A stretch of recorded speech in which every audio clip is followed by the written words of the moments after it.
Hello my dear ethical hackers, welcome back.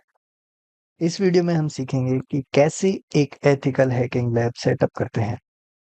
अब तक आपको थोड़ा आइडिया मिल गया होगा कि एथिकल हैकिंग क्या होती है। आपने थोड़ी बहुत साइबर सिक्योरिटी और पेनिट्रेशन टेस्टिंग की टर्मिनोलॉजीज भी सीखी हैं। अब हैंड्स ऑन करने से पहले हमें एक लैब की जरूरत पड़ेगी। हम अपनी खुद की वर्चुअल लैब बनाने वाले हैं। चिंता मत करो, हम अपने लाइव मशीन को हैक नहीं करेंगे। जो एक्चुअल कंप्यूटर या लैपटॉप आप इस ट्रेनिंग के लिए यूज कर रहे हो, उसको हैक नहीं किया जाएगा। इसके बजाय हम हैकिंग एक्सरसाइजेस एक कंट्रोल्ड एनवायरनमेंट में करेंगे by creating a virtual lab. चलिए अब समझते हैं वर्चुअल लैब क्या होता है। वर्चुअल लैब एक आइसोलेटेड एनवायरनमेंट होता है जो वर्चुअल मशीन से बना होता है। हम एक ही बेस मशीन पर मल्टीपल वर्चुअल मशीन्स चला सकते हैं। ये वर्चुअल मशीन्स एक फिजिकल कंप्यूटर पर इंडिपेंडेंट तरीके से काम करेंगी, चाहे वो सेम रिसोर्सेज शेयर कर रही हों। अब बात करते हैं वर्चुअल मशीन क्या होती है। वर्चुअल मशीन एक सॉफ्टवेयर बेस्ड सिमुलेशन होती है जो एक रियल फिजिकल कंप्यूटर की तरह काम करती है। हर वर्चुअल मशीन अपना खुद का ऑपरेटिंग सिस्टम, एप्लीकेशंस और रिसोर्सेज यूज करती है, जैसे एक रियल कंप्यूटर करता है। वर्चुअलाइजेशन का यूज कहाँ होता है?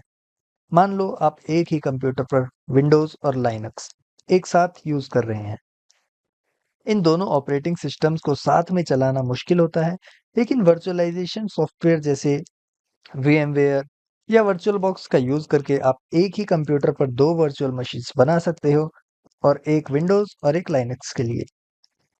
डेटा सेंटर्स और क्लाउड कंप्यूटिंग में भी वर्चुअलाइजेशन का काफी यूज होता है रिसोर्सेज को एफिशिएंटली मैनेज करने के लिए। अब बात करते हैं एथिकल हैकिंग वर्चुअल लैब बनाने की। इसके लिए हम तीन वर्चुअल मशीन सेटअप करेंगे।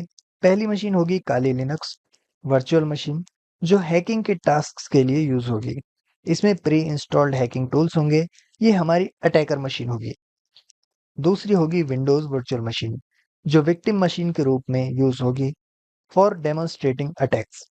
और तीसरी मशीन होगी मेटास्प्लॉइटेबल वर्चुअल मशीन, जो डेलिबरेटली वनरेबल होगी और एक्सप्लॉइटेशन टेक्निक्स प्रैक्टिस करने के लिए यूज होगी, जैसे SSTL इंजेक्शंस और web application hacking. Hardware requirements क्या है? आपको कम से कम एक कोर i5 प्रोसेसर चाहिए होगा। i7 या उससे ज़्यादा रिकमेंडेड है। कम से कम 8 GB रैम चाहिए होगी। 16 GB या उससे ज़्यादा बेटर रहेगी। 512 GB SSD या 1 TB हार्ड डिस्क होनी चाहिए, और कम से कम 256 GB अवेलेबल स्पेस होना चाहिए। SSD ड्राइव रिकमेंडेड है ताकि काम और फास्ट हो सके। आपको वाईफाई एक्सेस चाहिए होगा with a minimum speed of 10 Mbps, लेकिन 50 Mbps या उससे ज़्यादा रिकमेंडेड है। सॉफ्टवेयर रिक्वायरमेंट्स भी सिंपल हैं। आपको विंडोज़ 10 या विंडोज़ 11 ऑपरेटिंग सिस्टम चाहिए। iOS या मैक इसके लिए सूटेबल नहीं होगा, तो आपको विंडोज़ बेस्ड सिस्टम कहीं से अरेंज करना पड़ेगा।